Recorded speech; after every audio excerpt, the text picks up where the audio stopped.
작년에 저희 그 에큐메니카 아카데미 한번 강의해 주셨던 최태욱 박사님 기억을 하고 계실지 모르겠습니다. 예, 들어주세요. 예? 감신대에서 그 남북 분단과 6.25 전쟁 시기 민간인 집단 희생과 한국 기독교의 관계 연구라는 주제로 2014년도에 학위를 하셨고 진실화해위원회 그 조사로 활동을 하셨고 그 뒤로도 꾸준히 민간인 학살 문제에 천착하셔서 꾸준히 그 문제를 그 연구를 해오고 계시는 연구자이십니다. 최태욱 박사님이시고요. 오늘은 한국전쟁 전후 전남 동북권의 그 기독교 피해, 가해 피해 중심으로 말씀을 좀 해주시겠습니다. 예, 최 박사님 시작하시면 될 것 같습니다. 네, 안녕하세요. 최태욱입니다. 반갑습니다. 네, 예, 반갑습니다. 정병진 목사님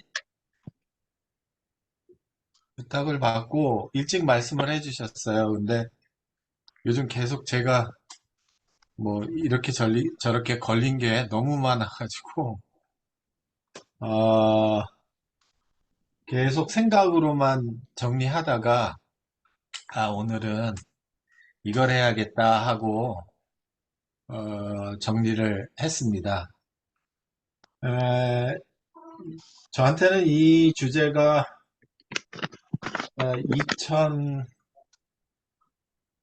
2005년, 2006년, 2005년, 2004년 정도에 이 주제가 좀 떠올랐고 지금도 해결하지 뭐 글로 정리한 게 없습니다. 잠깐 화면 공유 좀 하겠습니다. 동북권 지역 민간인 학살과 기독교인과의 관계를 해야 되는데 요번에는 넓게 퍼지는 게 아니라 한 사람을 통해서 당시 그러니까 1930, 40년대 일제강점기 그 다음에 1945년 해방 이후부터 1949년 1월 희생될 때까지 그 한 박창래라는 한 분을 이렇게 조명하면서 박창래 속에서 한국 기독교, 그러니까 지금 현재 한국 기독교가 잘 알지 못하는 사실, 그거를 좀 복원시키는 그런 작업을 하려고 합니다. 그러니까 박창래라는 사람이 한 사람이 있지만 어, 당시에는 박창래와 같은 그런 기독교인들이 대단히 많았다. 어, 그런데 왜 우리는 어, 이 사람들의 역사를 모를까? 왜 박창래와 같은 기독교인을 복원시켜야 하는가? 뭐 박창래에 대한 연구는 뭐 정명진 목사님이 저보다 훨씬 많이 하셨고 또 잘 하시기 때문에 구체적으로 박창래라는 인물이 어떻게 살았다, 뭐 그런 부분은 여기서는 그냥 넘어가고 넘어가려고 합니다.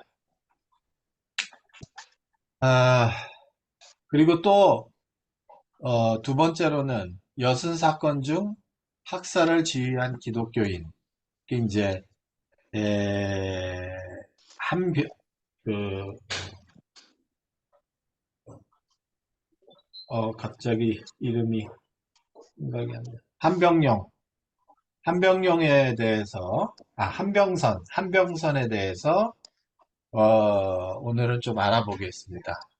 그래서 이 두 번째 단락에서는 기독교가 왜 현재 이런 그 상황에 이르게 됐는지, 그 씨앗은 어디에 있는지, 그런 것들을 보는 계기가 될 것 같습니다. 아, 자, 여기 공유한 거를 좀 보고 천천히 보면서 넘어가겠습니다. 여순사건 기독교 희생자와 가해자, 여순사건 중 희생된 기독교인, 적대사건이 있죠. 이제 인민군이나 반군 세력에 의해서 희생된 사람들, 기독교인들에 대해서 간단하게 살펴보고요. 두 번째로는 이제 박창래 사건 살펴보고요. 그 다음에 여수 사건 중 학살을 지휘한 기독교인 한병선을 중심으로 해서 살펴보겠습니다. 뭐 한병선은 그 여순 사건 그 대대장으로 왔었고, 그 다음에 이 연대장으로 제주 4.3 토벌 지휘관으로 갔었죠. 그래서 이 사람을 중심으로 좀 살펴보겠습니다. 여순 지역 적대 세력에 의한 기독교인 희생자 사례를 좀 말씀드릴게요. 그 희생자들이 있었죠. 대표적인 분 이제 몇 분만 말씀드리면 박헌근 장로라고 계셨죠. 이분은 이제 장로교 장로님으로 계시다가 오순절교회 장로로 이렇게 순천 오순절교회 장로로 심우하시다가 한국전쟁 중 치안대에게 체포되어 순천 내무사에 구금되었다가 인민군에게 희생됐습니다. 제가 박헌근 장로를 뽑은 이유 중에 하나가 여기 보면 순천 내무서라고 나와요. 순천 내무서. 이 순천 내무서란 곳에 손양원 목사님도 이제 같이 계셨죠. 그런데 이제 보통 순천 내무서에 잡혀 있었던 사람들이 그,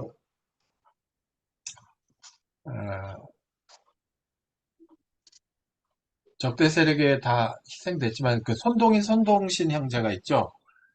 그 손동신 형제는 학생연맹, 소위 학년이라는 단체 회원으로 활동을 했고, 그 다음에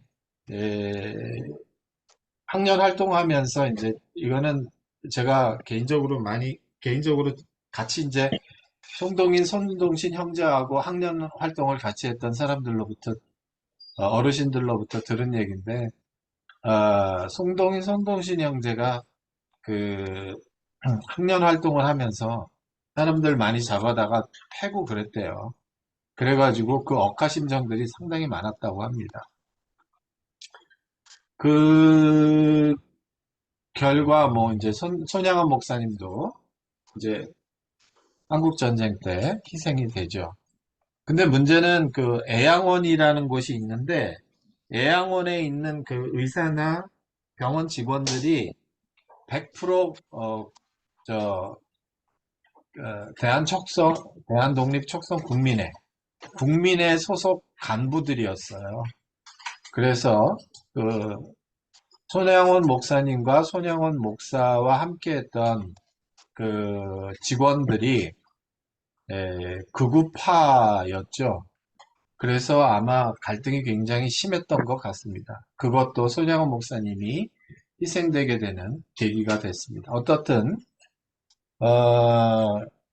순천 내무서나 여수 내무서가 한국전쟁 당시에 사람들을 기독교인들을 집중적으로 체포했다. 이거는 사실인 것 같습니다.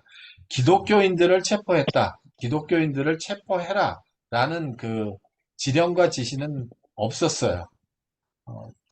그것보다도 제가 살펴본 바로는 친미주의자, 아마 기독교인들은 친미주의자로 분류돼서 그렇게 된 걸로 저는 알고 있고요. 그 다음에 조금 전에 말씀드렸던 것처럼 갈등이 굉장히 심했어요. 그래서 그것 때문에 희생된 걸로 저는 알고 있습니다. 자, 이렇게 하고, 뭐, 반군들도 그런 식으로 이제 기독교인들을 체포했겠죠. 그래서 그 당시에 기독교인들이 상당수가 희생됐습니다. 그 다음에 여순 지역 군경에 의한 기독교인 희생 사건을 좀 보겠습니다. 정병진 목사님이 쓰신 요번에 쓰신 오마이뉴스를 보면 제가 그냥 읽을게요. 여순 사건 당시 박창래는 화영면 인민위원장에 선출돼 약 사흘쯤 활동했다. 그는 여순 사건 직후 특경대에 체포돼 그해 12월 13일 광주 호남 계엄지구 사령부.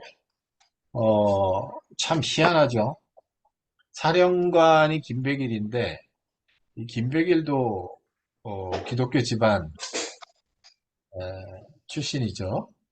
하여튼 허남지구 고등군법회의에서 내란죄, 포고령 2호 위반 등의 혐의로 사형 선고를 받고 이듬해 1월 13일 군경에 의해 만성리 용골에서 살해당했다. 예, 박창래 집사님이죠. 집사님의 희생 경위입니다. 근데 박창래 집사님이 활동하던 것이 이제 학생 운동 비밀 결사 조직 독서회에서 이렇게 활동을 했어요. 그리고 난 다음에 3년 선고를 받았죠. 근데 이제 당시 재판부를 보면, 그 현대사회 유산자 및 무산자 계급사회의 불합리한 점을 역설하고 우리들은 일치단결하여 계급제도를 타파하여 만인이 공유하여 자유평등한 공산주의 사회를 수립시켜야 한다. 이렇게 했다는 거예요. 박창래 집사님이 박창래 선생님이 이러한 공산주의 운동을 했다라는 겁니다. 여러분 어떻게 생각하세요? 요게 이제 오늘 쟁점인데, 이거에 대해서 혹시 의견이 있으신 분 있으세요? 진짜 그랬을까? 이런 기독교인이 있었을까? 여러분 생각이 어떠세요? 정병진 목사님, 어떠세요? 어디 가셨나?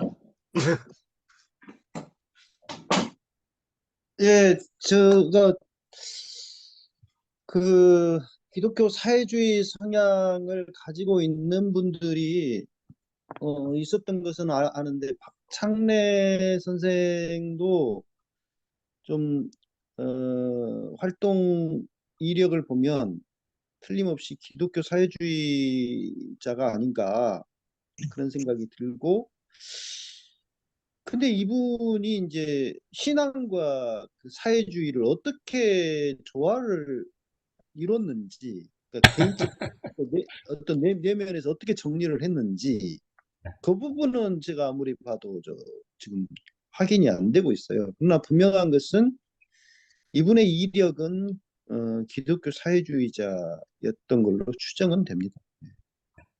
제가 잠깐 말씀드려도 될까요? 예, 예.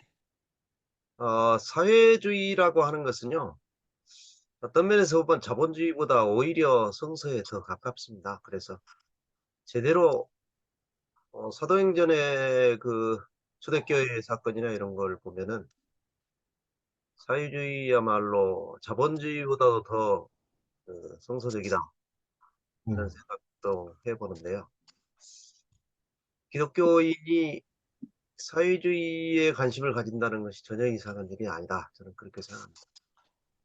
근데 여기서는 공산주의, 사회주의를 넘어서 공산주의까지 가니까요. 저도 한번 예, 말씀드릴까요? 예. 저는 선생교회 김진현이라 그럽니다. 안녕하세요. 네, 반갑습니다.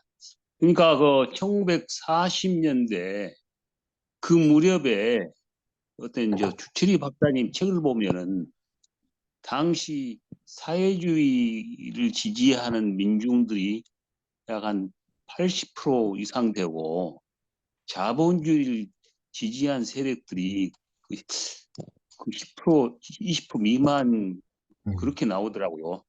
음, 그렇다면 사회주의를 지지한 이면에는 그 시대에 너무나 배고프고 굶주리고 또 삶 자체가 어떤 생존이 목적인 그런 상황에서 자본주의는 가진 자나 미국의 영향을 받은 소위 그런 친미주의자들의 어떤 노선이 아닌가.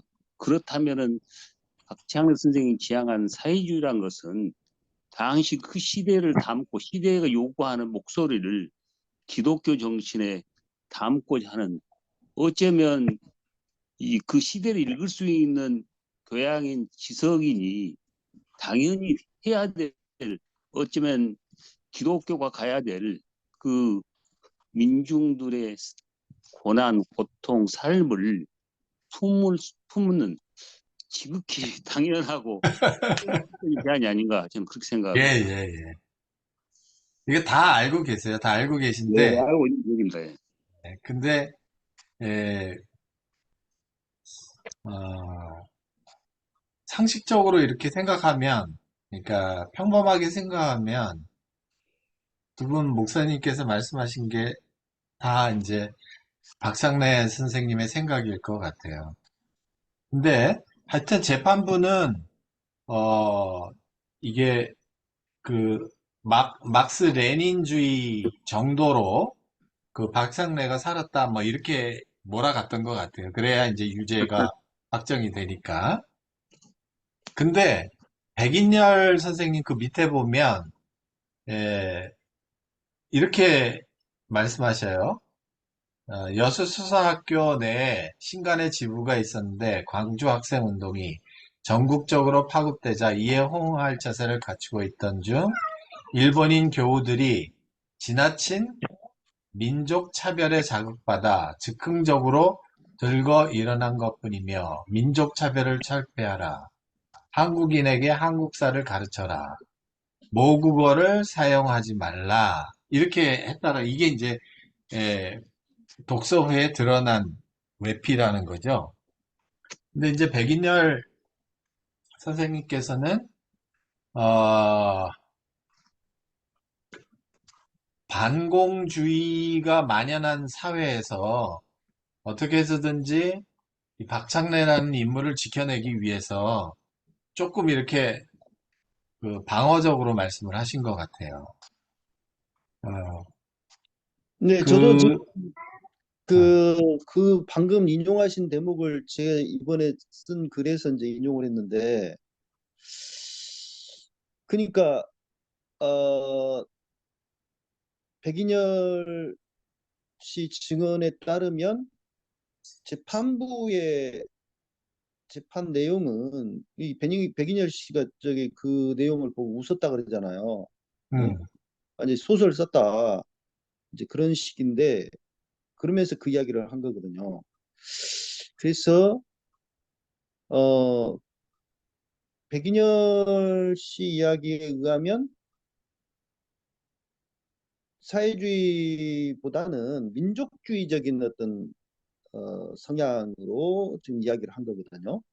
둘 다가 혼재되어 있었지 않았을까?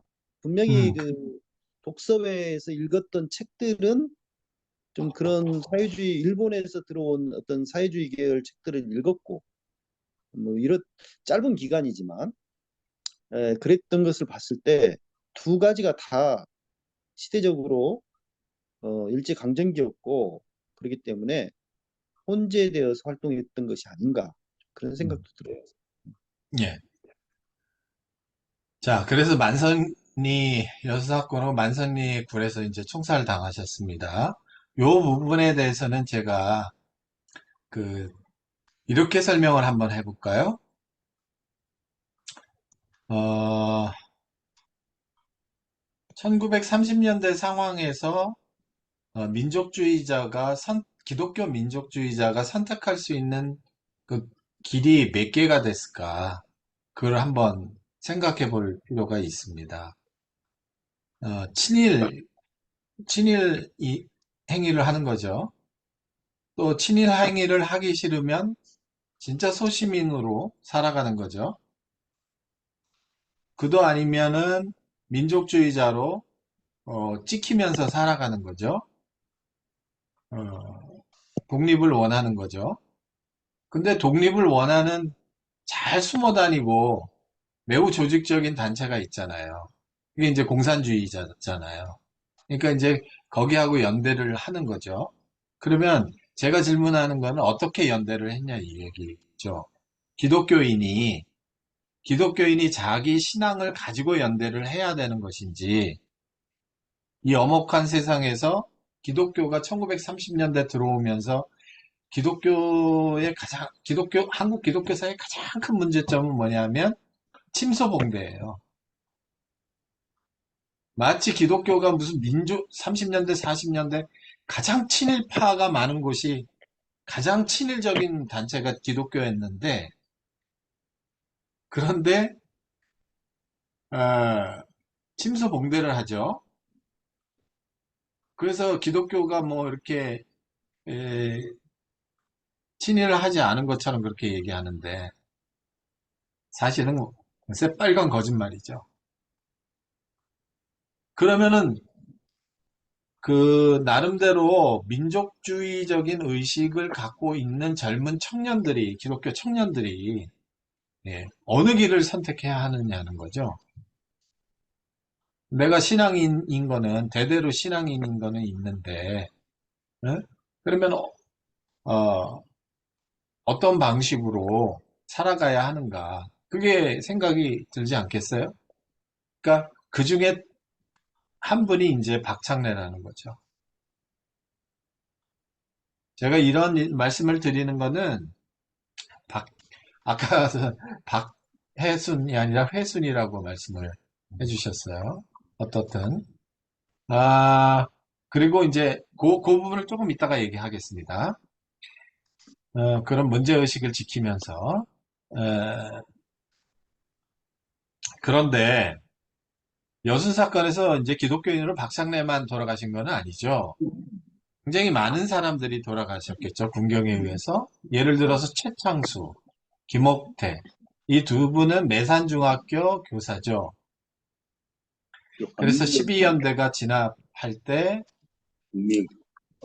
순천경찰서로 연행돼서 불황실제에서 집단 학살됐죠. 최창 그런데 요 부분에 대해서 당시 그 최창수, 김옥태를 직접적으로 잘 알고 있는 이땡땡 선생님이 다음과 같이 얘기를 해주셨어요. 제가 좀 읽어볼게요. 매산중학교 교사 최창수, 김옥태 희생사건, 수학교사 최창수, 학생과장 김옥태는 모두 독실한 기독교인. 최창수는 당시 순천중앙교회 집사, 당시 매산중학교는 기독교인이 아니면 교사로 채용되지 않은 기독교인이자 엄격하면서도 존경받는 교사였음. 당시 반군의 순천 점령 시 1차 제거 대상은 경찰 및 경찰 관계자 이런데 거기서 살아남았다라는 거예요. 그러니까 지금 이 양반이 최창수와 김옥태를 증언하길 독실한 기독교인인데 처형됐다 이거죠. 근데 무고와 모략에 의해서 처형됐다고 증언을 해주신 거예요. 과연 그럴까요? 그렇지 않죠. 손가락 총을 쏘는 사람들이 사감에 의해서 그럴 수도 있지만 진보적인 기독교인들이 존재하는 겁니다. 그러면 이런 것이 과연 여수 순천에만 있었나? 그거 아니죠. 경남 거창을 한번 가볼게요. 이구관이라는 사람입니다. 거창읍 동동 881 거주자 이구관은 일제시대의 교회 내 독서회에서 비밀 항일 운동을 하기도 하였음. 여러분, 지금 이게 뭐예요? 독서회는 전국적으로 조직된 좌익 단체예요. 근데 이 독서회가 지금 어디에 설치된 겁니까? 교회 안에 설치된 거죠. 그래서 이 구간이 거기에 참여를 했고, 그러다가 합천 봉산면 권빈제에서 학살됐어요. 보도연맹원으로 이렇게 돼서. 그러면 청도를 한번 볼까요? 신명호. 최창민이 완자. 신명- 내가 해야죠. 최창민. 신명호는 1950년 음력으로 7월 초 순경 20명 정도가 본가에 와서 불학청년 20명을 정도를 연행하는데 본인의 소생은 교인이고 해서 안심하고 있었는데 처형됐다 이겁니다. 그럼 청도에서도 기독교인들이 처형됐죠.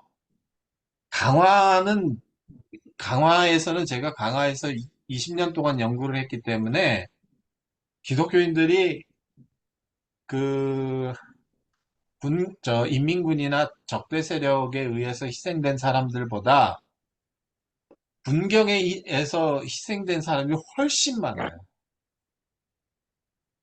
예를 들어서 강화 교동면 사례를 보면 전 에라가 1950년 12월 말경 희생됐는데 그의 며느리 전화분, 손자, 황대환, 손녀, 황인자, 가족, 전영순. 근데 황대환과 황인자는 41년생, 그러니까 9살, 6살이었어요. 자, 그 다음에 이순애. 당시에 72이에요. 전도 부인입니다. 최초의 감리교회 교인이고, 황재영, 이거 뭐가 좀 잘나. 황제도, 황화영, 이게 다 10살 미만이에요. 하여튼, 박창이 이렇게 죽었어요. 그래서 이 사람들이 인사리교회 교인들인데, 인사리교회 교인들만 한 20명 되는데 13명이 처형이 됐습니다. 이게 처형된 이유 중에 하나가 뭐였냐면, 인사리교회 첫 번째 교회터가 어디 있냐면,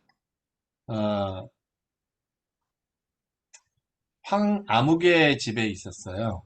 그 황아무개가 남로당원입니다. 근데 그 가족들은 몽창 다 기독교인이었어요. 유명한 남로당원이에요.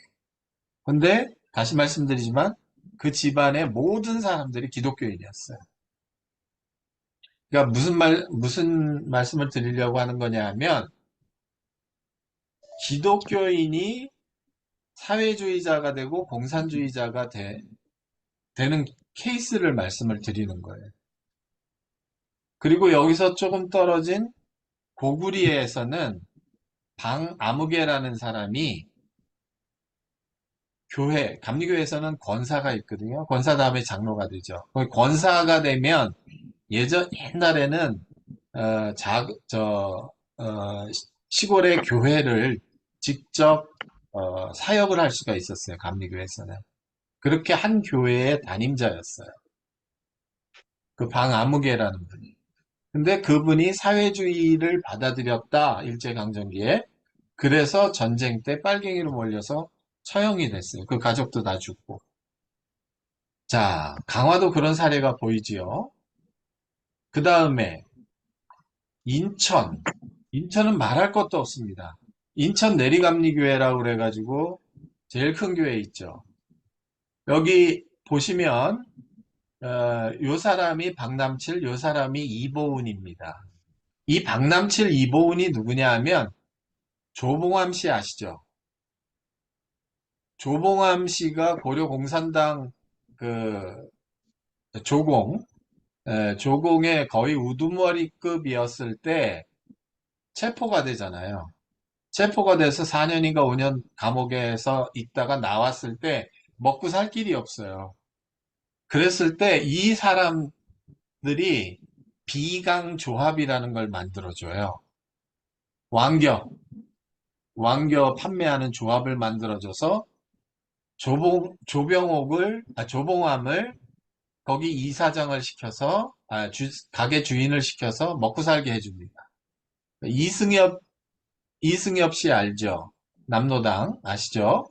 이승엽이 이 사람 몇 년간은 이 사람 그 미국상의 그 전무로 있다가 또 몇 년간은 이 사람의 집에 전무로 있다가 그렇게 생활을 했어요.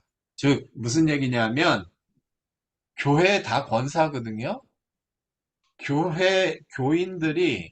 교인들이 기독교 청년들이 조선공산당과 그 연대를 했다라는 거예요. 그렇다고 해서 이 두 분이 신앙이 없는 분이 아니에요. 굉장히 독실한 분들이에요. 나중에 박헌영이가 예산에서 통통배 타고 인천으로 들어오면 박헌영하고도 같이 함께 활동을 했던 사람이에요, 이 사람들. 그러니까 이게 어떻게 가능하냐라는 거죠. 자, 그 다음에 이 밑에 사진을 한번 볼까요? 이게 권평근이에요. 강화조산교회 애벗 청년회 임원이었어요. 그러다가 인천에 와서 하영노조 위원장이 됐는데,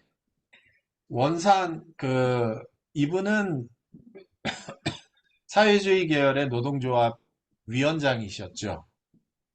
이게 또 어떻게 가능하냐는 거죠. 그 다음에 이 사람이 권충일이에요. 이 사람도 똑같습니다. 이 사람도 인천 화독교회. 이 사람의 아버지가 강화교동을 선교한 권신일 목사예요. 그래서 제일 막내 끄트머리인데 이 사람도 나중에 사회주의자가 돼서 결국은 전쟁 나자 보도연맹원으로 처형돼요. 그 다음에 위로 가서 두 분 다 이 사람들도 보도연맹 위원장, 인민위원장, 보도연맹 위원장 두 사람 다 처형됩니다.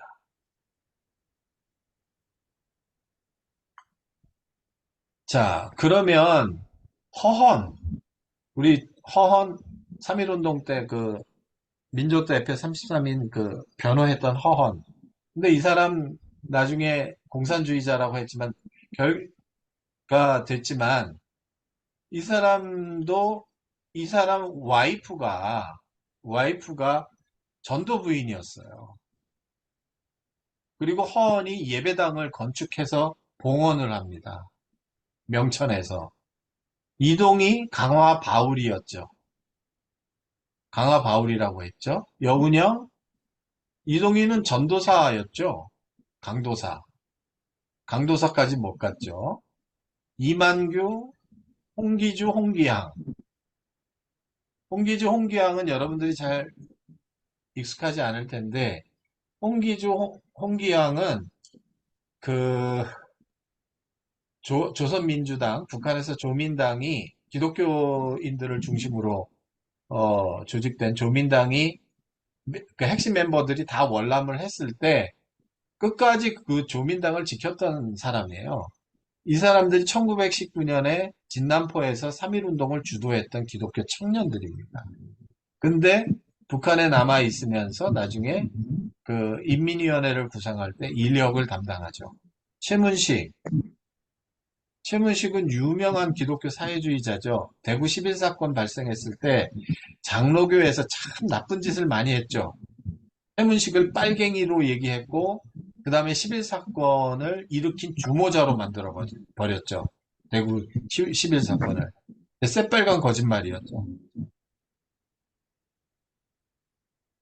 최문식은 대구 10월 1일 날, 1946년 10월 1일 날 경찰하고 그다음에 시위대하고 부딪혔을 때 제발 폭력 행사를 하지 말라고 양쪽을 쫓아다니면 목숨 걸고 이걸 말린 사람들이에요. 근데 이 사람이 이제 기독교 사회주의자였고 이재복도 마찬가지죠. 이 영천교회 목사였죠. 그래서 나중에 그 여순 사건 때 뭐 핵심 지휘자가 돼서 김창룡이한테 체포돼서 수색에서 처형됐죠. 이렇습니다. 이런 흐름이 있는 거예요. 저는 기독교 사회주의와 흔히 우리가 신학교에서 가르치고 소위 그 진보적인 신학교 교수 연구자라는 사람이 들이 기독교 사회주의를 얘기를 해요. 근데 그거는 좀 조심해야 돼요. 진짜 조심해야 됩니다. 기독교 사회주의 이론을 얘기하는 사람들과 그 다음에 기독교 사회주의자로 살았던 사람들의 삶이 달라요. 완전히 다릅니다. 우리가 봐야 할 것은 김준성 뭐 이런 기독교 사회주의론자들을 봐서는 안 되고 기독교 사회주의자로 살았던 이런 사람들을 봐야 돼요. 그래야 기독교의 맥락을 볼 수 있어요. 기독교 진보적인 기독교, 상식적인 기독교인들이 어떠한 일제강점기에 그 다음에 사람이 죽어나가는 학살의 현장에서 어떻게 살았는지 교회를 신앙을 어떻게 지켰는지 그걸 볼 수 있습니다. 자, 아까 제가 그 박창래를 어떻게 설명할 것인가 저는 홍가륵을 예를 들어서 설명을 할게요. 홍가륵이라는 분은 누구냐 하면 쉽게 말해서 우리가 미국 이민 1세대가 있잖아요. 제일 먼저 1902년 12월 말에 제물포에서 배를 타고 하와이로 이민 간 거. 이게 미국 이민 1세대거든요. 그때 당시에 하와이에 전도사로 파송된 사람이 있는데 그 사람이 누구냐 하면 이 홍가륵의 할아버지예요. 감리교 최초 목사 중에 하나입니다. 그 다음에 이 홍가륵의 아버지 홍영준 목사가 있고 할아버지 이름은 갑자기 생각이 안 나. 갑자기 굉장히 유명 홍승하 목사, 그 다음에 홍영준 목사, 그 다음에 홍가륵이 3대째 기독교인인데요. 이 사람은 우리가 흔히 얘기하듯이 의열단원이었어요. 그래서 1930년대 중반에 국내로 들어와서 뭐 요인 암살, 그 다음에 독립운동, 뭐 이런 거를 시행하기 전에 사전에 정보가 누설되는 바람에 일본 헌병들에게 체포가 됩니다. 근데 이제 재판 과정에서 재판관이 묻습니다. 너는 대대로 목사의 아들이 어떻게 어떻게 그 의열단에 들어가서 활동할 수가 있었니? 그랬더니 이 양반이 뭐라고 그랬냐면 나는 목사의 아들이지만 현재로선 공산주의자다. 판결문에 아예 그렇게 자기가 진술을 해버려요. 재판에서. 난 공산주의자다. 그런데 재판장이 또 뭐라고 묻냐면 네가 공산주의자인데 왜 가슴에 신약전설을 품고 다니냐? 이렇게 질문을 합니다. 홍가륵은 이 속옷 안에 신약전설을 이렇게 품고 다녔대요. 그러니까 바로 이 모습, 홍가륵의 이 모습 속에서 당시 그 기독교 사회주의자들의 그 정체를 확인할 수가 있습니다. 그래서 재판장이 뭐라고 묻냐 하면 네가 어떻게 기독교인이면서 공산주의자가 될 수 있느냐? 그걸 설명해봐라. 이렇게 이 얘기를 해요. 그러니까 홍가륵이 뭐라 그러냐면 하나님의 땅이 아니 하나님의 뜻이 땅에서 이루어지다라는 말씀이 있다. 어,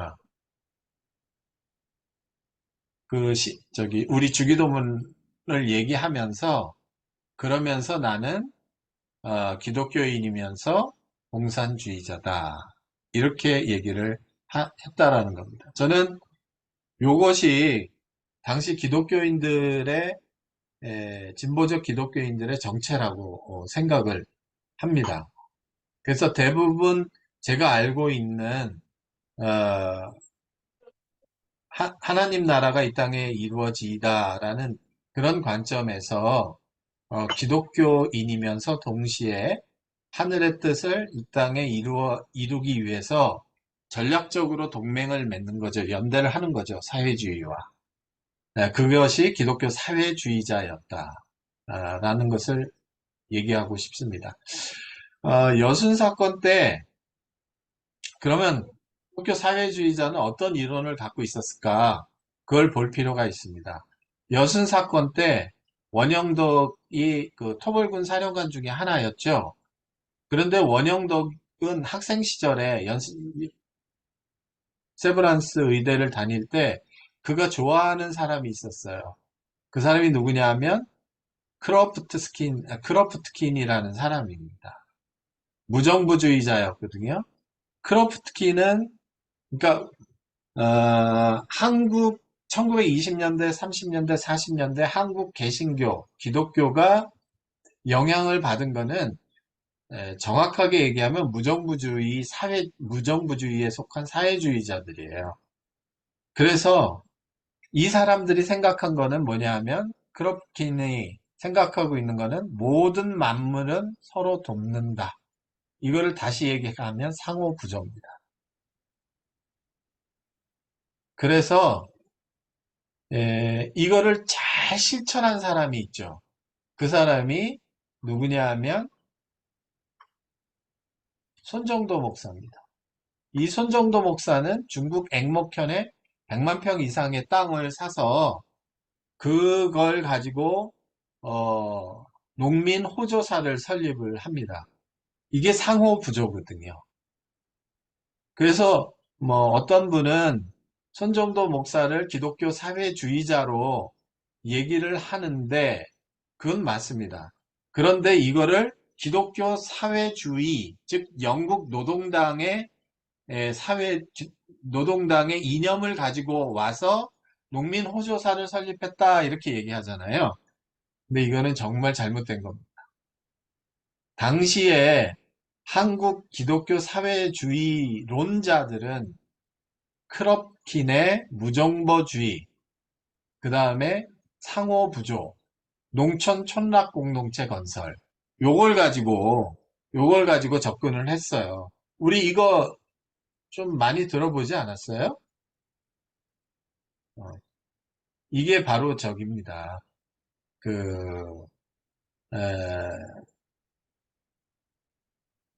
1930년대에 불었던 농촌 개몽 운동이죠.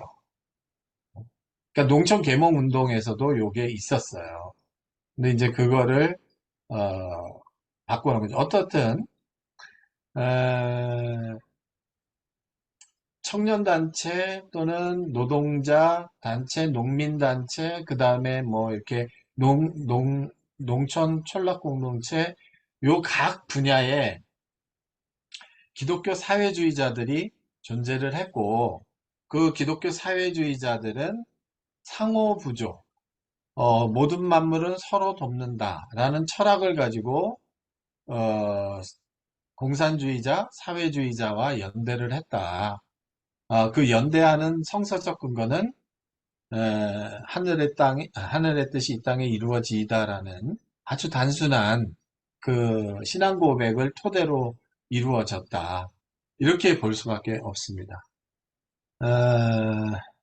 넘어가고요. 우리 잘 알고 있는 이동희 선생, 뭐 강화 바울이었지만 나중에 네, 볼셰이비키에 가담을 하게 되죠. 그 내용을 적어놨고요.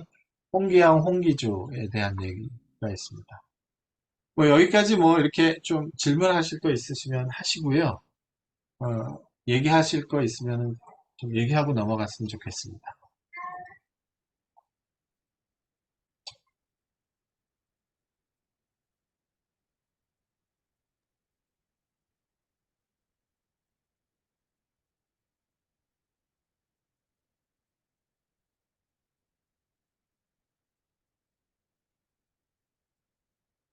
없습니다.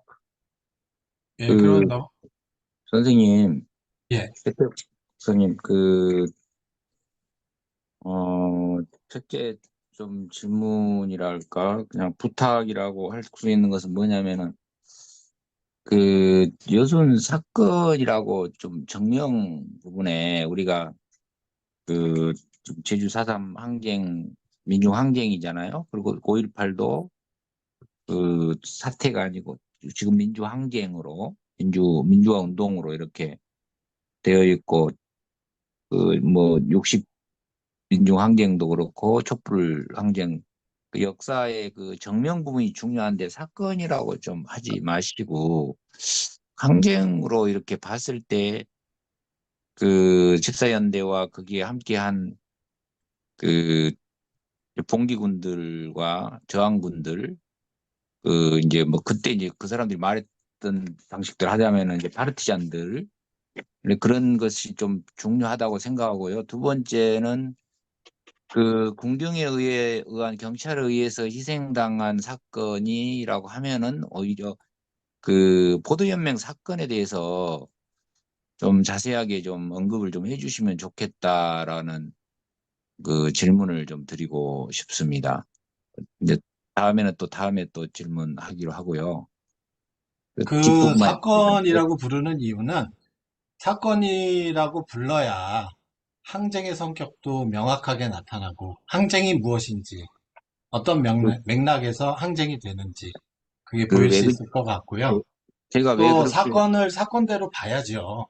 아니, 왜 부탁을 드리냐면요. 이제 그 올- 제 소견입니다만은, 이제 박사님의 강의 내용도 기독교인들이 거기에 선의의 피해자로서 이제 오늘 강의의 내용 중에 들어있는데, 아까 유판식 선생님이나 김진원 선생님 말씀하셨듯이, 그때 당시에는 정치적인 피해자로서 사회주의자들이었고 공산주의자들이었고 기독교인도 의식 있고 양심 있는 사람들이 용감하게 그렇게 갈릴 수밖에 없고 그게 정치적인 좌우의 그런 대립의 정치들이 이용해서 그랬던 것으로 알고 있는데 사건이라 그러면 반란 사건으로 규정이 알고 반란 있고 사건은 아니라 그랬어요. 근데 그 사건이라는 것의 틀을 좀 벗어나 주면은요.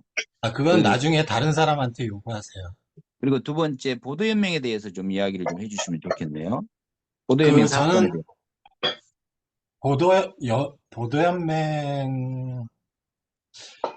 보도연맹 사건이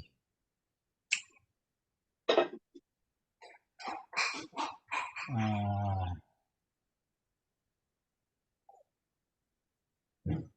보도연맹 보도연맹 희생 사건이 뭐라고 생각하세요? 왜 일어났다고 생각하세요? 우리가 보도연맹 사건이라고 얘기하는 이유가 뭐죠? 특정 보도연맹 사건이 있나요?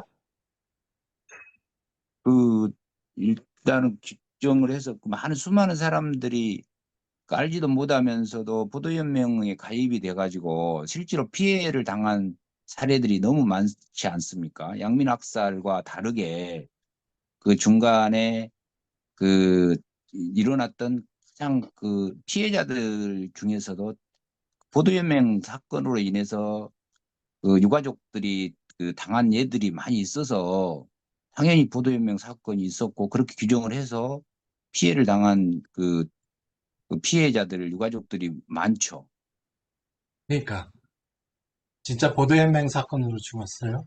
여순 그렇, 지역 사람들이? 그렇게 알고 있죠. 이제 그게 한 부분인데 저는 뭐 전라도 지역에서는 보도연맹 희생사건으로 희생되신 분들이 거의 없다고 봐요. 사건을 어떻게 규정하느냐의 문제거든요. 자꾸 피해자 입장에서만 보면 안 돼요. 가해자들이 어떤 목적으로, 어떤 형식으로, 어떻게 죽였는지 그쪽에서도 봐야 돼요. 그, 그러니까 이게 잘못됐다, 억울하다 이런 것으로 끝나면 안 되죠. 저는 제가 보기에는 선생님, 1차적으로 왜 이제 반란군에 의해서 죽었다. 이제 뭐 우리 어머니 세대들이나 현재 계신 분들이, 그리고 아니다, 토벌 때 경찰들에 의해서 죽었다. 응? 그리고 이제 우리가 진상규명할 때에 명확성을 갖춰야 되기 때문에, 이 사람들이 진정한 피해자들은 정말로 14연대를 비롯한 반란군에 의해서 희생당한 사람들인가? 그리고 정말로 경찰들에 의해서 죽은 사람들인가? 그 얘기가 아니고요. 제 얘기는 보도연맹 얘기하니까 말씀드린 거고, 그래서 보도연맹으로 인해서 죽었던 사람들이 실제로 있다라는 것을 제가 물어보고 싶은 거죠. 네, 보도연맹원들이 많이 죽었죠. 예, 예, 그런데 그 예, 사건을 보도연맹 사건이라고 불러야 되는지는 예. 가해자가 어떤 목적을 가지고 죽였는지, 누가 죽였는지, 그거에 따라서 달라질 수 있다라는 겁니다. 그렇잖아요? 사이코패스가 여자를 강간하고 유의로 죽일 수 있잖아요. 그러면 그 사건을 연쇄살인 사건이라고 하잖아요. 여러 명을 죽였을 때. 그죠? 예, 예. 그렇게 해서 사건 규정이 되잖아요. 그죠? 그러면 1950년 보도연맹원들이 예비검석당해서 죽을 때 가해자들은 누구였고 어느 조직체였고 걔네들은 왜 어떤 목적으로 사람들을 어떤 방식으로 죽였을까? 집단 학살했을까? 거기서 나오는 게 사건 규정이겠죠. 그죠? 그렇죠. 1차적으로 국가폭력의 국가 권력 자이들은 집권 이승만으로 비롯한 집권 아니 그렇게 얘기하시면 안 돼요. 그렇게 아니 막연하게 가면 안 되고 가해자가 분명히 있었다. 예? 가해자에 대한 부분을 그냥 묘연하게 말씀을 하실 게 아니고 혼재되어 있지만, 아까 방금 제가 들어보는 상황에 의해서는 공산주의자도 되고 사회주의자도 저기 되고. 이따가 좀 하시고요. 저 예, 강연 예, 끝나고 예, 1대1로 합시다. 예, 예. 분명히 말씀드리지만 보도연맹원이 많이 죽었다고 해서 그게 보도연맹 사건은 아니에요. 자, 한병선에 대해서 좀 하고 간단히 마치겠습니다. 한병선 같은 경우에가 이제 좀 한번 읽어볼게요. 여순과 4.3 학살자 한병선, 일제강점기 특별지원병 제1기로 일본군에 입대한 한병선은 중일전쟁에 참전했고 일본이 패망할 때 일본군 준이었다. 한병선은 해방 이후 군사영화학교에 입학해 1946년 육군 참의로 임관했다. 48년 10월 여순사건이 발생하자 이여단 군수참모였던 한병선은 이여단 소속의 이연대를 이끌고 순천을 거쳐 여수까지 진압하는 과정에서 민간인 처형 집행을 지휘했다. 여수사건 진압이 마무리될 즈음 연대장을 맡은 한병선은 이연대가 제주둔군 제9연대와 맞교대하면서 제주로 갔다. 한병선의 제2연대는 대부분 서북청년의 단원들로 구성된 3대대를 비롯해 육해공 합동작전을 펴며 선멸전을 전개하며 북촌 학살 사건과 봉계지구 집단 학살 사건 등을 북촌 및 봉계지구 집단 학살 등을 자행했다. 이건 문건이 좀 이상한데 하여튼 이렇게 했습니다. 여기서 제가 보고 싶은 거는 서북 청년에 대해서 좀 얘기를 하고 싶어요. 서북 청년 애들이 뭐 기독교인들의 비중이 상당히 높았죠. 그런데 서북청년회를 기독교 단체로 생각하시면 안 됩니다. 어떻든 그 제2연대 근데 여기서 잘 보세요. 이연대 제3대대가 서북청년회 단원들로 구성됐다. 이게 왜 그럴까요? 왜, 왜 한병선 밑에 특별히 한 개의 대대를 서청으로 만들었을까요? 이거 뭐 대통령 지시일 수도 있고, 어? 그런데 대통령 지시만으로도 안 되죠. 서청을 잘하는 사람들이 있어야죠. 지하에 둬야죠. 그러면 한병선과 서청이 무슨 관계가 있을까? 이걸 봐야죠.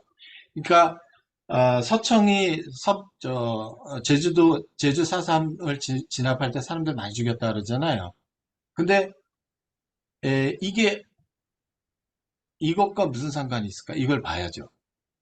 근데 제가 지금 다른 거를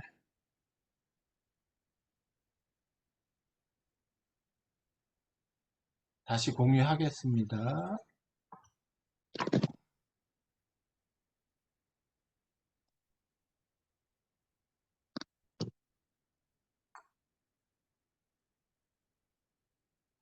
보이시나요? 요게 이제 45년 8월 정진 제1연대 전우들과 함께인데, 이거 이제 정진연대를 우리식으로 얘기하면은 공수부대예요. 최종의 부대입니다. 거기에 이 한병선이 하사관으로 있었어요. 그러니까 친일파 중에 상친일파죠. 그 다음에 이제 3스타 달았을 때의 모습입니다. 그런데 우리가 또 봐야 할 게 뭐냐 하면 이게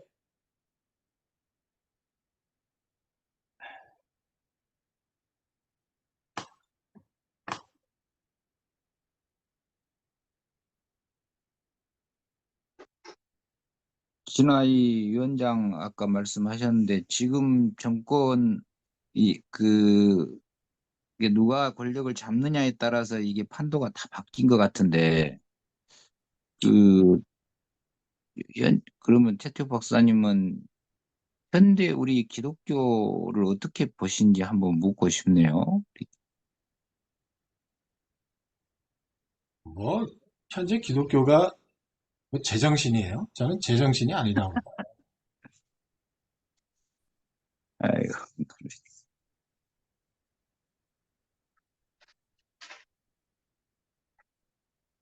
아이고, 요즘 기독교 보면 뭐 숨을 쉴 수가 없을 정도로 아까 보도연맹 말씀하셨는데 저는 국가폭력만 20년째 연구하고 있어요.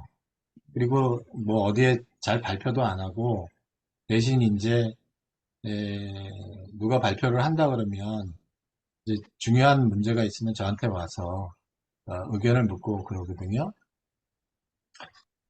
제가 최근에 발견한 것은 보도연맹 학살이라는 것은 그 좀 맞는 말이지만 틀린 이야기가 될 수 있다. 그거예요. 우리가 지금 그 팔레스타인하고 이스라엘하고 싸우잖아요. 그거 생각하시면 돼요. 경찰의 치안국에 의한 보도연맹 학살 극히 일부예요. 지휘명령은 다 군에서 내려온 거예요. 지역 주둔 사령관에서 내려오고 CIC에서 내려오고 그런 겁니다. 그러니까 전쟁 끝나고 권력을 잡은 놈들이 경찰이 아니잖아요. 군이잖아요. 그게 92년도까지 유지된 거잖아요.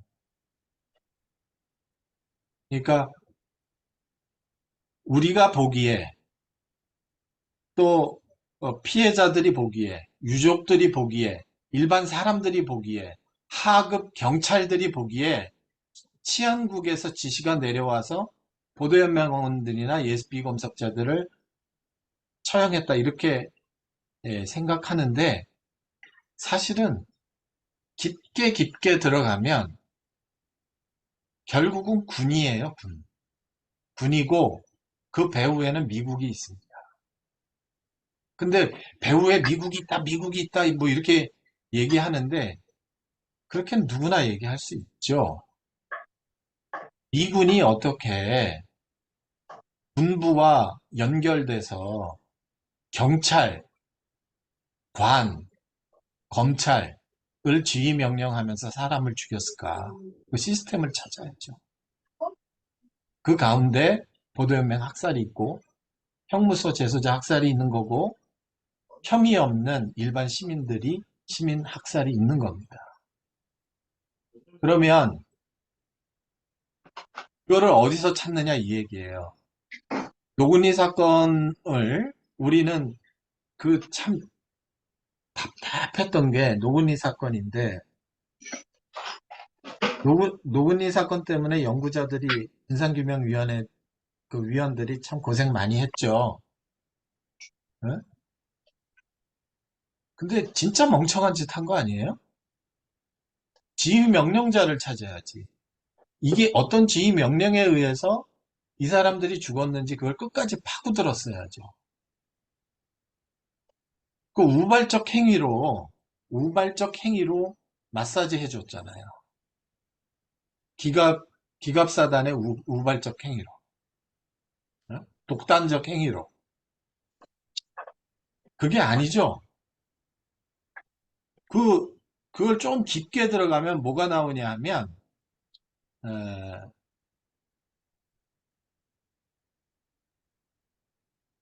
미군의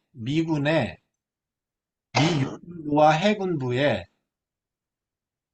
필드 매뉴얼이 나와요. 미 육군부와 해군부의 필드 매뉴얼. 정확하게 얘기하면 필드 매뉴얼 27-5가 나옵니다. 이거를 우리식으로 만든다면 뭐가 되냐 하면 야전 교범, 행정 요무령, 작전 요무령이 돼요. 최 박사님, 그러니까 뭐냐면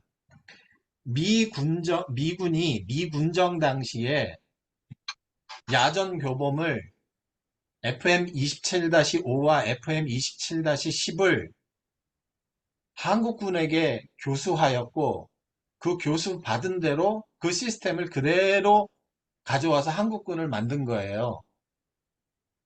그 민사 군정 부분이라고 하는데, 이 민사 군정에 의해서 한국 전쟁 당시에 1950년 3월 25일 날 육군 본부가 전면전이 발생하였을 때 육군 방어 계획을 수립해요.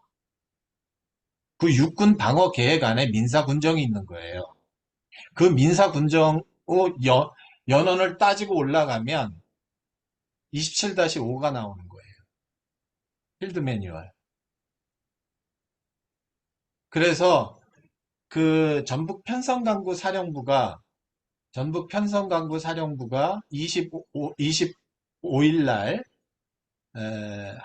함양으로 후퇴했을 때 그 필드 매뉴얼에 따라서 민사 군정을 집행을 했어요. 그래서 24사단 19연대 1대대가 전북 편성강구 사령관 투스타거든요. 미군 중령이 투스타에게 지시를 한 거예요. 함양 일대의 보도연맹 및 예비 검속해야 할 대상들을 전부 체포해라. 그렇게 얘기는 안 했지만 소개를 시켜라 이렇게 얘기를 했어요. 이게 필드 매뉴얼의 핵심입니다. 그러면은 그런 업무 협조를 받은 전북 편성강구 사령관 한국군 투스타가 보도연맹원, 그 다음에 사상이 의심되는 사람, 행동거지가 의심되는 사람, 이런 사람들 싹 다 잡았죠. 그래서 복골 등지에서 경찰이 학살을 했죠. 그러면요, 최 박사님, 저도 동일한 생각인데, 여순, 항쟁 사건이라고, 우리가 이름은 다 이제, 그렇게, 그다지 큰 의미가 없으면 없다고 할 수 있는데, 어찌됐든 여순 항쟁에 대한 부분에 아니, 가장 큰, 잠깐만요. 예, 여순 사건이라고 말할게요. 아니요, 가장 잠깐만요. 큰 잠깐만요.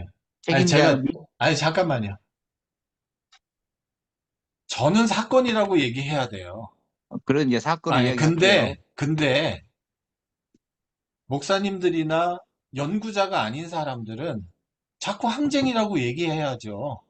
자, 그러면 제가 물어볼게요. 여순 항쟁에 대한 부분하고 그 28 전쟁에 대한 부분하고의 가장 공통점, 유사점 내지는 그 비슷한 점이 분명히 있고, 그리고 그 전쟁을 일으킨 자는 없고 피해자들은 생기고, 우리가 75년의 지금 역사 이게 이제 그 가장 비운의 역사인데, 그 그때 당시에 그냥 그 피해자들과 그 이제 스스로 우리가 싸우면은 멸망한다고 하는 성서 말씀처럼 어떻게 싸움 붙이든 어떻게 하든지 우리는 스스로 싸우지 말고 서로 죽이고 죽이지 말았어야 됐는데, 앞으로도 그런 또 사건 내지는 항쟁이 안 일어나는 법이 없는데요.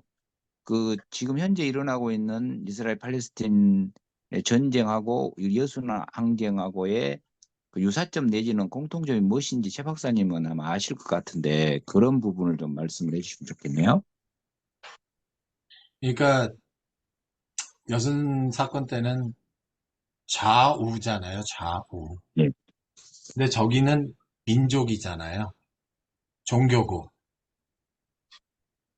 민족 간의, 종교 간의 대립이잖아요, 저쪽은. 팔레스타인하고 이스라엘은. 우리는 이념 대결이었잖아요. 어떻든 형식적으로는. 근데 그런 점에서는 차이가 있어요.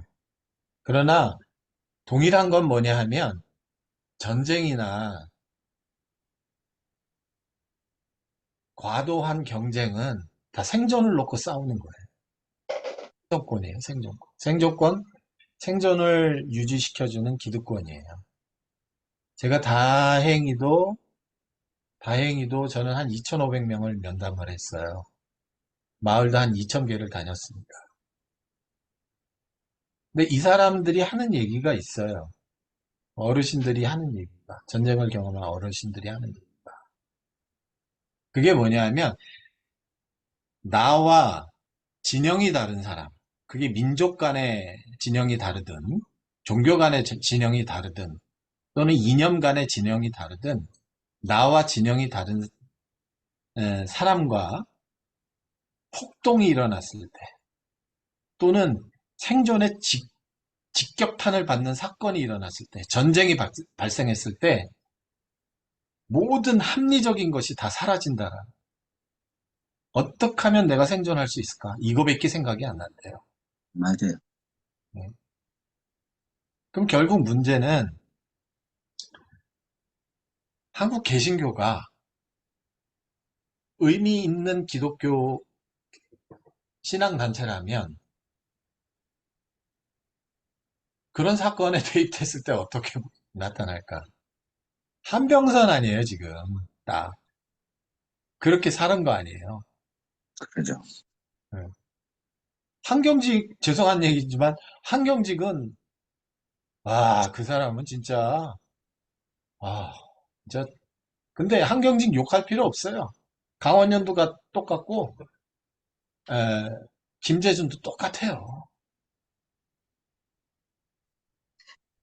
제가 뭘 얘기하려고 하는 거냐면, 그렇게 대입을 해 봤을 때 한국 기독교의 현재 모습은 전쟁 나면 50년대, 50년 한국전쟁, 여순사건, 4.3 사건 일어났을 때 똑같이 행동한다라는 거예요. 그러죠. 네. 그러면 제 입장에서는 제가 아무리 목회를 때려쳤다고 그래도 기독교인인데, 기독교인이라는 건 벗어던질 수가 없어요. 이건 평생 가요. 그러면 내 몸속에는 내 이성적으로는 나는 기독교에서 떠났다라고 하지만 내 몸은 기독교예요. 그러니까 마음이 슬퍼. 그걸 목사님 20년간 그 짓거리를 한다고 한번 생각을 해보세요. 음, 그러면 제 마음에서 뭘 찾을 것 같아요? 인간에 대한 가능성, 교회에 대한 가능성, 그런 걸 찾고 싶겠죠. 그래서 2000개 마을에서 한 대여섯 개 찾았어요. 그것도 2020년부터. 그래서 그 부분을 제가 마지막에 얘기할 수 있을 것 같아요. 음, 제가 제일 힘들었을 때, 한 5분만 얘기하고 마칠게요. 제일 힘들었을 때, 그게 아산 전수조사 할 때인데, 제가 민간인 학살 연구하면서 가장 잔혹했어요. 아산이. 그건 뭐, 너무 잔혹해요, 아산은. 충남아산 말씀하시죠. 뭐, 100가구 정도 되는 데서 뭐, 120명이 처형되고, 갓난아기서부터 노친네까지 싹 다 생매장시키고, 뭐, 그렇게 3개월을 조사하다가 어느 한 마을에 갔어요. 은복면 덕질이라는 마을에 갔는데, 거기서 전쟁을 경험한 최 씨 할아버지가 저한테 그래요. 그, 우리 집안의 어르신들이 회의를 했대요. 마을 회의를. 인민군이 들어온다는 소리를 듣고, 네가 인민위원장 해라. 그래서 27살짜리를 인민위원장으로 시켜버렸어요. 그러면서 이 어르신들이 부탁을 한 거예요. 뭐라고 부탁을 했냐 하면, 어떤 일이 있어도 우리 주민들은 뺨 한 대로도 때리지 말아라. 인민재판을 한다 할지라도 뺨 한 대를 때리지 말아라. 이렇게 얘기를 한 거예요. 그러니까 인민군이 들어와서 내무사원들이 처형자 명단을 줬을 거 아니에요. 근데 이 인민위원장이 그걸 끝까지 막은 거예요. 목숨 걸고. 그런데 이 혼자 못 막죠. 원로들이 막은 거예요. 또 수복이 되죠. 한 마을에 뭐 수십 명씩 다 죽는 판에 그 경찰이 와서 명단을 준 거예요. 인민위원장, 민청, 여맹, 농지위원 다 내놔. 근데 그걸 원로들이 막은 거예요. 이번에는. 그거 굉장히 힘든 얘기예요. 그렇죠. 그거는 목숨 걸어야 되는 거예요. 그거는. 주민들이 다. 그래서 한 명도 안 죽었어요. 그러니까 평화를 지킨 마을이에요. 근데 이게 기독교가 아니죠. 그 다음에 또 하나는, 그래서 내가 기독교 쪽에서 좀 확인하고 싶었어요. 근데 가만히 생각해 보니까 내 고향에서 임두현이라는 장로님이 계셨는데, 이분이 아우의 모든 사람들을 인격으로 무마시켰어요. 그래서 다 살리셨어요. 그래서 전쟁 끝나고 난 다음에 70년대에 제가 고향교회를 다닐 때, 아니, 이 교회는 왜 이렇게 사람들이 많아? 그랬는데, 하여튼 예배당이 미어 터졌으니까. 알고 보니까 임두현이에요. 전쟁 때 양측의 사람들을 다 살린 거예요. 임두현 장로님. 근데 임두현 장로님이 누구냐 하면, 경기의병이라고 있어요. 유명한 사건입니다. 남한산성 점령하고 그 다음에 점령해서 일본군하고 싸우다가 졌어요. 하여튼 그 후손들이에요.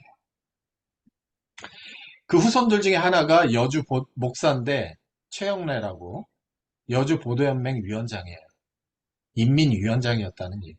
목사가. 하여튼 그런 일이 있습니다.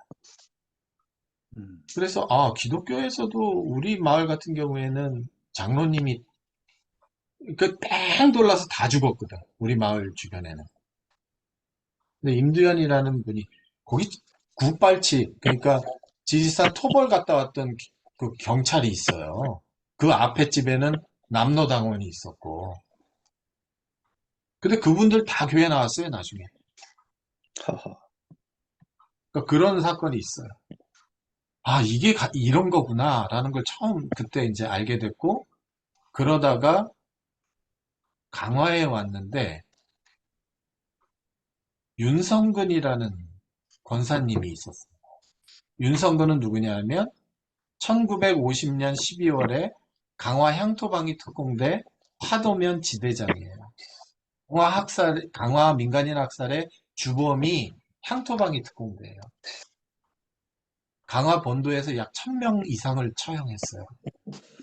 근데 거기 화도면 지대장 윤성근이 감리교 권사예요.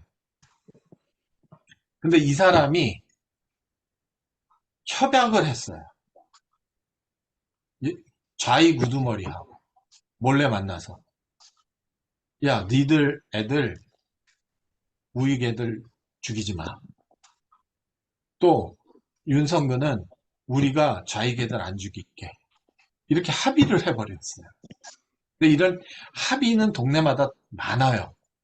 끝까지 안 지켜지니까 문제지. 쟁점은 윤성근이에요.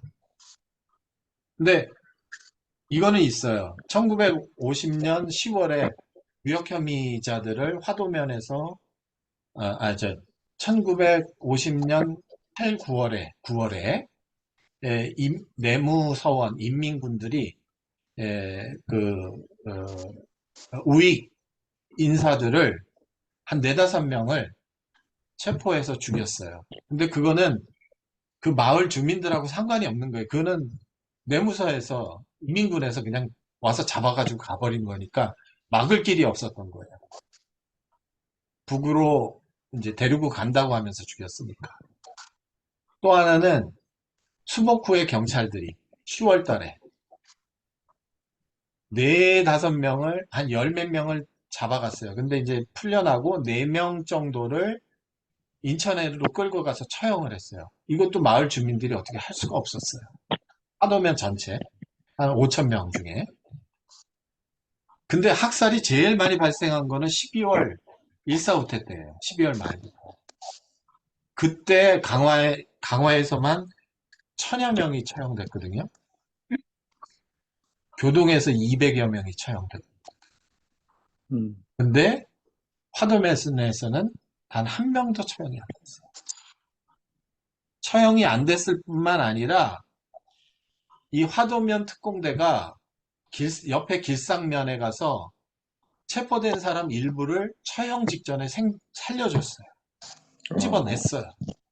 그것뿐만 아니라 성모도 삼산면이라고 하죠. 보문사 있는 성모도에서는 1차 처형 50명을 처형하고 그 다음에 39명, 30명, 40명가량이 처형 직전에 대기하고 있었는데 이 윤성근 권사 또 성공의 부대장 김창현 이 사람들이 처형 직전에 있는 사람들을 그냥 살려버렸어요. 그러니까 이런 케이스는 없어요. 제가 보면 뭐 구례에서 경찰서장이 사람들을 많이 살려줬다 이런 건 있어도 마을 사람들이 똘똘 뭉쳐가지고 그것도 기독교인들이 리더가 돼서 사람들을 살려주는 그런 케이스 그거는 거의 없어요. 그 그래서 제가 임성근 권사입니까? 윤성근 윤성근 음, 그분의 뭐 그 추념비라도 뭐 좀 거기 좀 세워져 있습니까? 없어요. 그 그러니까 지역민들이 진짜 그거 하나 세워야 되겠네요. 강화 사람들이 그런 의식이 없어. 자기들이 얼마나 큰 일을 했는지 그걸 잘 몰라. 아이고야, 진짜 그런 근데 전형적인 거기에 그 좌익 같은 마을에 그러니까 윤성근의 집이 여기 있으면 한 4m 길 건너에 그 좌익 집이 있어요. 예. A씨라고 합시다. A씨. 근데 A씨의 작은 형이 월북을 한 거예요. 예?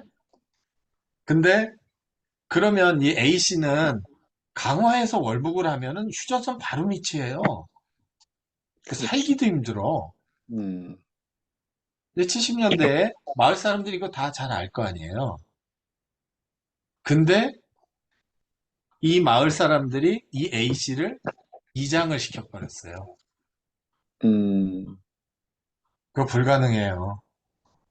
그러니까 이제 치 박사님 봤을 때는 그게 기독교 그때 당시에 좌우익이 극도로 아주 저기 충돌할 때 기독교 신앙이 올바르게 나름 이렇게 표출된 드문 케이스다. 지금 그렇게 보시는 거죠? 그렇죠. 그런 케이스는 근데 이제 우리가 원인을 알아야 돼요. 윤석근의. 음. 윤석근의 아버지가 교육자예요. 이동희의 의형제예요. 이동희. 아, 이동의 아, 의형자인데 그 마을의 특징이 친일파를 용납하지 않았어요.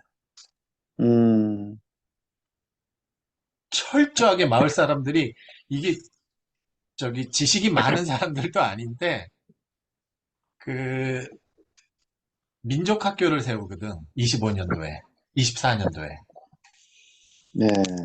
그 아주, 학교를 중심으로 해서 이 마을 사람들과 친일파 면장하고 대대적인 싸움을 해요. 그런 결국 것들이 이제 다 영향을 미쳤네요. 예, 최 아까 박사님, 제가 저, 그, 질문하려고 했던 게, 강원용, 김재준, 다 똑같은 사람들이다. 이 사람들도, 나는 이제, 그러니까 김재준도 신사참배를 했고, 그 일제강점기 때 친일적인 이런 예, 활동을 해서 살아남은 거지 않았습니까? 이제 그거는 아는데, 그러니까 해방 이후에 그 김재준, 특히 70년대부터 이제 민주화 운동을 하지 않습니까? 이 사람이. 이제 그래서 이제 김재준 하면 이제 말하자면 기장뿐만 아니라 상당히 지금 존경받는 인물이 돼 있는데 혹시 그거 말고 제가 이제 그러니까 일제강점기 때 이 사람 신사참배를 하고 이렇게 해왔던 이런 부분들을 철저하게 나중에 회개하지도 않았고 뭐 그렇게 어떻게 보면 이제 어떻게 보면 신분 세탁이 된 케이스 중에 하나라고 보긴 하지만 이분이 혹시 잘 안 알려져 있는 아주 악질적인 무슨 행위를 한 적이 있나요? 그러니까 저도 악질적이다 이렇게 보지는 않고, 예, 예. 그러니까 한국 전쟁에서 생존한 기독교인들은 대부분 반공주의자죠. 반공주의자가 아니면 생존할 수가 없어요. 음, 그런 좋겠다. 측면에서 한경직이나 김재준도 같은 맥락에 있다. 음, 예를 들어서 아까 얘기한 것처럼 홍가륵이나 박창래나 이런 네. 사람들이 공산주의자는 아니잖아요. 음, 공산주의자나 사회주의자하고 신앙을 갖고 연대를 한 사람들이지. 네, 그런 네. 사람조차도 싹 다 죽었거든요. 살 음, 수가 없어요, 살 수가. 음, 그, 최 박사님, 저 질문 아니고 부탁 하나 드리고 싶은 건요. 그, 간디도 5개 마을이, 만 살아도 그 세계에 희망이 있다 그랬는데 방금 임디엽 장로님이랑 윤성근 권사님을 중심으로 한 그 5개 마을에 대한 희망을 그 엄청나게 중요한 것 같은데 그것을 좀 최 박사님이 좀 책으로 좀 우리 좀 만인에게 좀 알릴 수 있도록 좀 해주시면. 그 부분이 요구들이 굉장히 많아요. 근데 이제 제가 어떻든 국가폭력 지금 그걸 정리해야 돼요. 저도 글로 빨리 넘어가고 싶어요. 그래서 재작년에 제가 모든 걸 그만두고 그쪽을 하려고 했는데, 이제 한홍구 선생이 이제 저를 데려다가 1945년부터 60년도까지 국가폭력을 당신 좀 정리해야 된다. 이거 안 하면 큰일 난다 해가지고 지금 그 작업을 하고 있는데 그게 굉장히 힘들어요. 그것도 저한, 하시고 네, 그것도 하시면서 좀 희망적인 것도 좀 해주시면 좋겠다 싶어서. 해야죠. 네. 근데 좀 이제 제가 본 거는 뭐 전쟁에서 학살을 막았다? 중요하죠. 근데 우리나라는 지금 어때요? 이미 학살과 전쟁을 치렀죠. 그러죠. 그 양진역에 남북과 남한 내의 갈등, 다른 지역에 있는 양진영에 있는 사람들이 지금 계속 갈등하잖아요. 그 문제를 어떻게 해결할 것인가가 중요하잖아요. 근데 저는 사회학자나 철학자나 정치학자가 아니기 때문에 역사 속에서 이걸 봐야 된단 말이에요. 내 영역이 아닌 데서 보는 건 중요하지 않아요. 내 영역에서 봐야 되니까. 역사 속에서. 이제 두 번 다시는 하지 않도록 하기 위해서라도 분명히 그 국가폭력에 대해서는 그 소상하게 밝힐 필요가 있다고 보고요. 그래도 좀 희망적인 부분을 좀 알려주면서 그렇게 대안을 제시해 줄 수 있는 부분, 방금 그 5개 마을에 대한 예들을 좀 이렇게 많이 부각을 시켜줬으면 있는. 그럼요. 예, 맞습니다. 아까 말씀하셨던 그 의형제 맺었다라고 하는 이동휘 선생이 그 유명한 이동휘 선생 맞죠? 예, 예, 예. 윤명산 뭐 몇 사람이 있죠. 그러니까 네. 윤명산 밑에서 그죠. 근데 제가 한 가지만 더 얘기하고 마치겠습니다. 한 가지는 뭐냐면 예산에서 발견한 건데 예산의 한 마을에서 박헌영의 같은 집안이에요. 음, 그 박씨 마을이었는데 한 60호, 70호 되는데 거기서 박씨가 수복 후에 한 30여 명이 처형됐어요. 근데 그 사람에게 손가락 총을 쓴 사람이 그냥 A씨라고 할게요. A씨예요. 제가 만난 분은 38년생인데 자기 숙부도 집 앞에서 처형됐어요. 그럼 눈이 돌아갈 거 아니에요. 그 사람이 A씨라는 사람이 손가락 총을 쐈고 근데 그 할아버지는 그 어르신은 뭐라고 그러냐면 그 A씨 이제 제가 늘 마지막에 질문하는 게 있어요. 마을 갈등이거든요. 마을 음, 갈등. 전쟁으로 인한 마을 갈등이. 그래서 늘 질문하는 게 A씨하고 어떻게 지냈어요, 전쟁은? 그랬더니 잘 지냈지 그래요. 그래서 의례적으로 하는 얘기인 줄 알았더니 그 양반이 제가 그런 부분이 나오면 아주 귀찮게 질문해요. 여러 번. 톡 까놓고 얘기하게. 근데 뭐라고 계속 질문하니까 글쎄 잘 지냈어 그러시는 거예요. 그러니까 한 7, 8번을 질문하니까 60대의 그 아들이 옆에 지키고 있다가 답답하니까 뭐라고 그러냐면 그 A씨 아들하고 자기하고 제일 친한 친구였대요. 음. 이게 달리는 왜 이게 이해가 안 가서 그 뭔 소리예요? 그랬더니 무슨 말씀인지 알겠네요. 이 그 할아버지가 뭐라고 그러냐면 그 A씨를 단원상자에 우리 박씨문 중에 끼워줬어 그러더라고요. 그 미친 짓이죠. 원수를. 아니 그 중에는 그 개라고 그러죠. 동네 개. 그 개원 중에 박씨는 직접 그 사람에 의해서 아버지가 죽은 사람들도 있었어요. 그런데 그걸로 끝나는 게 아니라 시골에서는 품앗이죠. 품앗이. 품앗이는 이거는 친하지 않으면 안 해요. 이해관계가 아니면. 그 품앗이에 껴준 거예요. 음. 관원상제, 농사 이걸 같이 한 거예요. 그래서 질문을 했어요. 외남댁에 뭐 속 까놓고 얘기했는데 죽이고 싶지 않으셨어요? 그랬어요. 죽이고 싶죠. 그 할아버지가 뭐라고 그러시냐면 불뚝불뚝 솟지. 그러시더라고요. 그런 생각이 불뚝불뚝 솟지. 근데 어떻게 마을 사람인데. 음. 그러면 용서가 되셨습니까? 시간이 흘러 그랬더니 용서가 이 사람은 어떻게 되나? 그러시더라고요. 네. 근데 그 아들이 그때 한마디 하더라고요.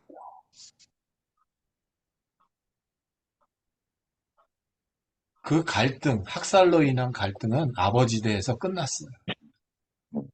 음, 그 아들이 계속 얘기하는 게 그거였어요. 음, 같은 마을에서 사람이 죽고 죽었어요. 이게 남북 관계예요. 그러죠. 근데 그 사람들은 이거를 해결하는 지혜가 있었던 거예요. 그렇죠. 그 뒤에서 끝내버려. 군대에서 끝내버리자 이거예요. 음, 참 멋있네요. 자기 경제 생활권으로 얼기설기 얽히는 거예요. 그죠? 남북 경협이 그래서 중요해요. 음, 이념이 아니라 어쩔 수 없이 우리 생존해야 돼. 같이 살아야 돼. 살려면. 그죠? 같이 살아야 그 돼. 이념을 버려야 돼. 맞아요. 음, 원한을 버려야 돼. 이 할아버지에게는 이게 있었어요. 아, 문중에게는. 그러니까 맞죠. 당대에서 그 끝나버렸어요. 아주 지혜롭네요. 멋있네. 그러니까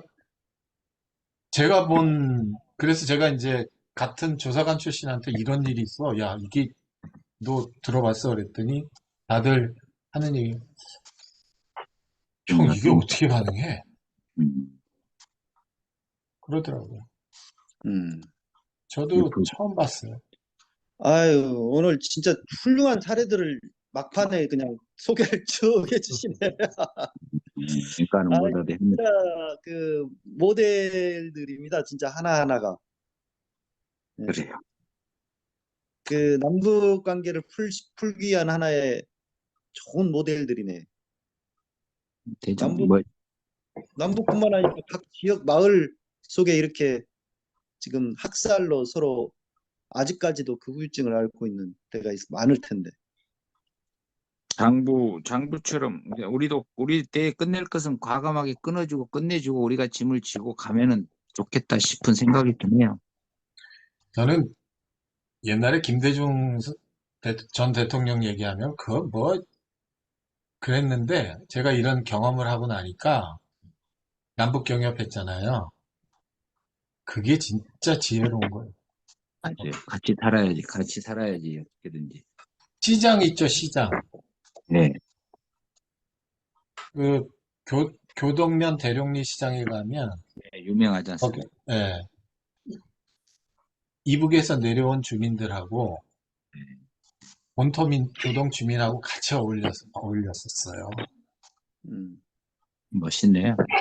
근데 거기 안에는 한국 전쟁 당시 사람을 죽인 가해자 집단도 있었고 피해자 유가족도 있었어요.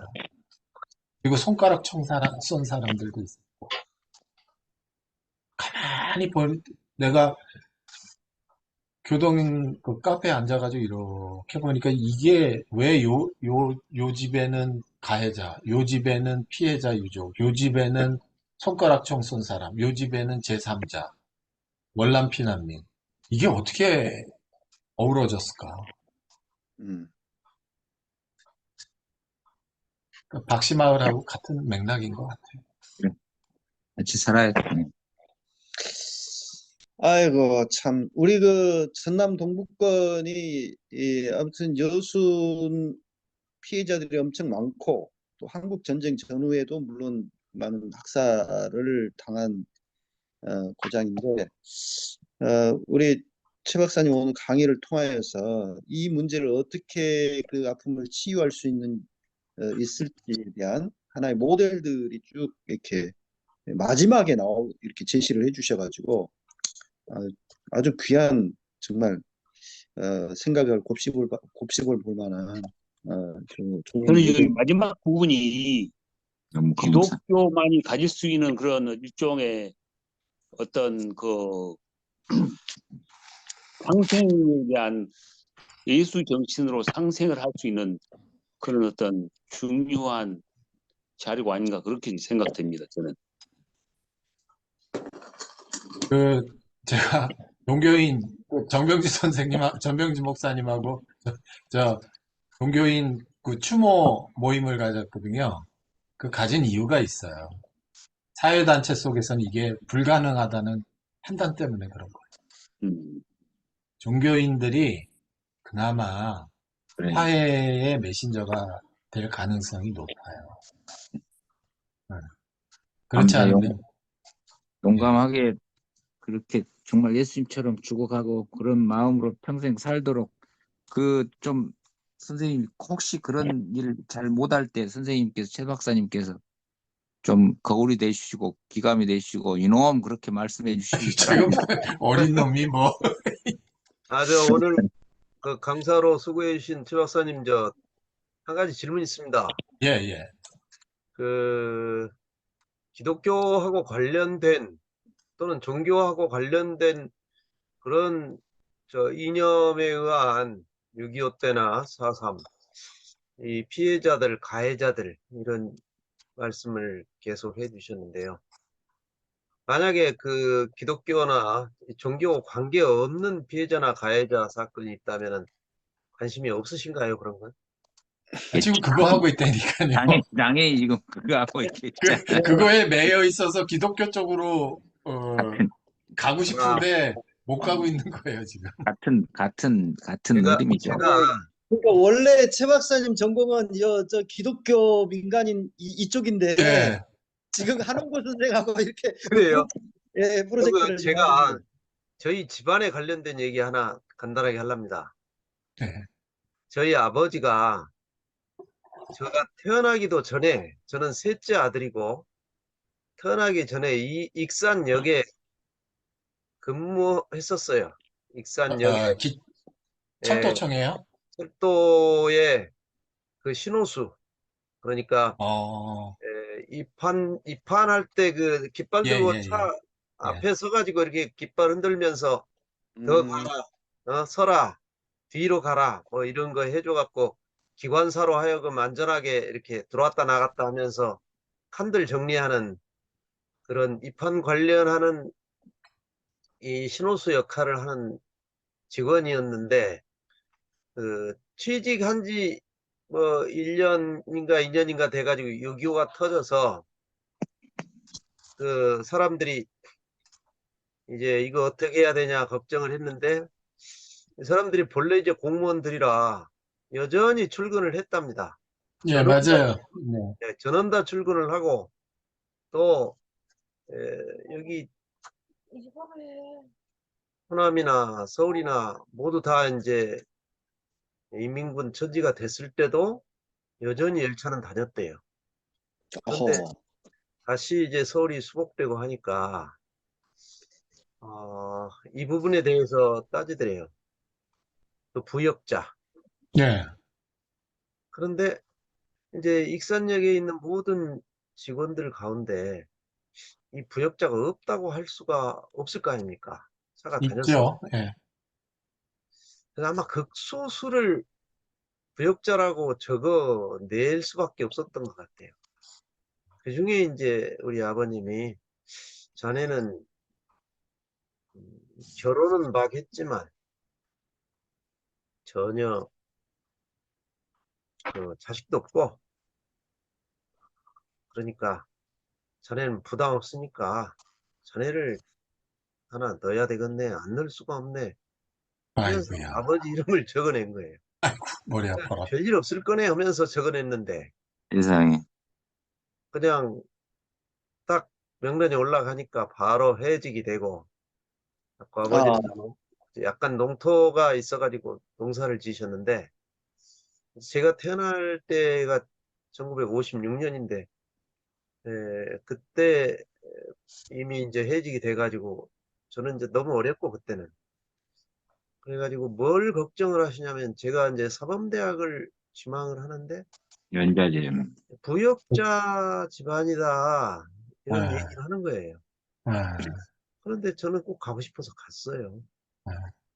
그래서 이제 발령을 받을 때가 됐는데 또 걱정을 하는 거예요. 이거 부역자 집안에 이거 문제 없으려나. 근데 그때 몇 년 전에 제가 학교 다닐 때 그게 해제가 됐습니다. 아, 그래, 다행히. 근데 이제 제 추억은 아. 그 철도의 일이 여기에 근무하는 한두 분이 저희 아버지하고 비슷한 옆에 있는 논을 가꾸는데 계속 대신 가서 물꼬도 터주고 하면서 우리 아버지에 대해서 그때 그렇게 된 데 대해서 엄청 그 미안하다는 마음을 가지고 계신다고 하면서 많이 듣더라고요. 아, 훌륭한 아버지시네요. 네, 그런 점이 있었습니다. 그런 또 네, 집에서는 걱정했는데 아버지 어머니는 이제 아버지가 철도원인 줄 알고 결혼했다가 결혼한 지 얼마 안 돼가지고 이제 날벼락을 맞은 거죠. 평생 근데 그 고생하셨습니다. 뭔지는 모르겠지만 그건 바로 직결 차용이에요. 어, 아버님은. 특히 이제 철도 쪽에서는 예, 뭐 여지 없어요. 근데 누군가가 아버님을 보호했을 겁니다. 그리고 아버님이 그만큼 덕을 쌓으신 것일 수도 있어요. 민덕이 있으신 분이요. 진짜 살아남은 것만 해도 아, 그거 엄청나게. 예, 이제 제가 듣기로는 뭐 동일하게 열차가 다녔기 때문에 다 근무했다고 그래요. 그런데 이 집이 제일 부담 없으니까 자네를 적어내서 그러니까 그래서 죽는 거예요, 그래. 예, 그래서 익산 철도청에서 죽은 사람 많아요. 그래요. 예. 아마 직급이 기관사나 이런 중요한 직급이 아니고 상관없습니다, 그건. 자격고 비슷하게 신호수니까 역 안에 그건 상관없습니다. 그래요. 그 역사에 수를 어디, 요구하는 거예요. 몇 명 죽여, 이렇게. 그러니까 살아남은 익산역에서 몇 명 죽여. 그러면 끝나는 거예요. 살아남은 자의 그 하나의 그런 무거운 책임이랄까 그런 그 부채 의식은 평생 갖고 살아야 되겠네요. 아니 저는 태어나지 못할 뻔했네요. 그러면 아니 오늘 저기 하나님 유지사님 감사. 이야기를 저도 처음 듣는 이야기입니다. 이거. 유판쌤 오늘 한턱 쏘야 되겠습니다. 하나님 진짜 이건 놀라운 이야기입니다. 기적적으로 진짜 태어나셨네요. 네. 아니 근데 동네 철도청에서 그렇게 명단 올라가서 산 사람이 거의 없어요. 그래요? 네. 동네 사람 특히 익산에서는. 우리 집에 대해서 엄청 그 동정심을 가지고 이렇게 서로 이제 품앗이 같은 것도 하고 그랬지만은 집에 무슨 일이 있어서 어머니 가서 일을 하면 어머니는 유독 그 집에 가지고 가라고 막 싸준답니다 많이. 인덕이 있으신 분이시구만. 아유, 좀,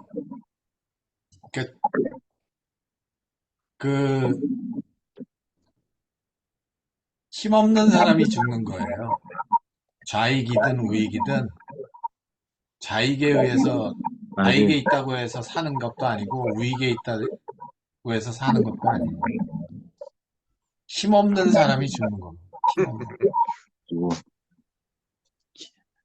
자, 아이고 우리 최 박사님 워낙 많은 사례를 알고 계셔가지고 뭐 이제 한도 끝도 없는 이야기를 하자면 이제 그럴 것 같은데 지금 이제 시간이 많이 됐습니다. 그래서 오늘 아마 이게 너무 무겁고 우울한 이야기가 될 것 같아서 그런지 많이 안 들어왔어요, 의외로 지금. 그래가지고 좀 안타까운데 저는 사실 감동적이네요. 뒷부분이 너무 감동적이어서 이거는 정말 꼭 알려졌으면 좋겠다 그런 생각이 예. 드네요. 예. 오늘 강의 너무 감사드리고요. 앞으로 우리 또 저기 최 박사님 이제 우리하고 이제 관계가 지금 벌써 이제 좀 되고 있으니까 종종 우리가 또 이제 기회 있을 때마다 또 같이 교류를 나눴으면 좋겠습니다. 아이고, 고맙습니다. 예, 감사합니다. 이 정도로 오늘 감사합니다. 수업을 마치겠습니다. 고맙습니다. 감사합니다. 수고하셨습니다. 아유, 너무 고맙습니다.